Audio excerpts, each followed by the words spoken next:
Pangulong Bongbong Marcos ang Magna Carta para sa Pinoy seafarers. Pero ang ilang maritime school may iniindang panibagong problema. Nasa frontline ng balitang niya, si Maricel Halili.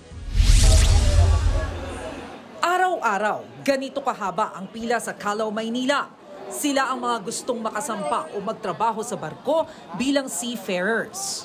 Kung ikukumpara kasi sa ibang trabaho, mas malaki ang sasahurin sa posisyong yan. Pero hindi rin maikakaila na mapanganib ang profesyong ito. Gaya na lang ng mga tripulanteng Pinoy sa Red Sea na inatake ng rebelding Houthi noong Hunyo. Kaya para masiguro ang kanilang seguridad sa gitna ng dagat, nilagdaan ni Pangulong Bongbong Marcos ang Republic Act No. 12021 o ang Magna Carta para sa mga Filipino seafarers. At its core, this new law aims to uphold the fundamental rights of our overseas seafarers, their rights to fair wages, safe working conditions, and skills and competency development, amongst others. Dahil sa batas na yan, titiyaking may sapat na training ang Filipino seafarers na nakabatay sa Standards for Training, Certification and Watchkeeping o STCW.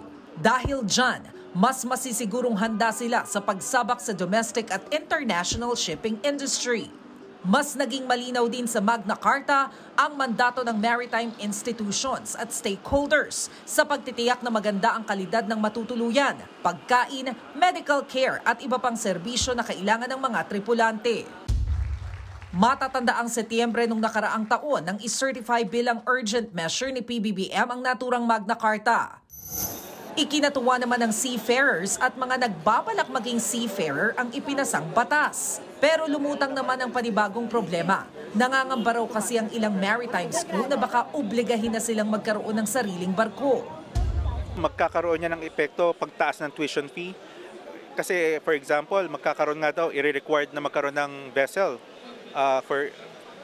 Kung meron kang sariling school. So syempre, yung operations nun, doon kukunin. Kaya panawagan nila tulungan ng gobyerno ang maritime schools gaya ng pagbibigay ng exemption sa tax. Pero naiintindihan naman daw ng institusyon kung bakit kailangan ng regulasyon.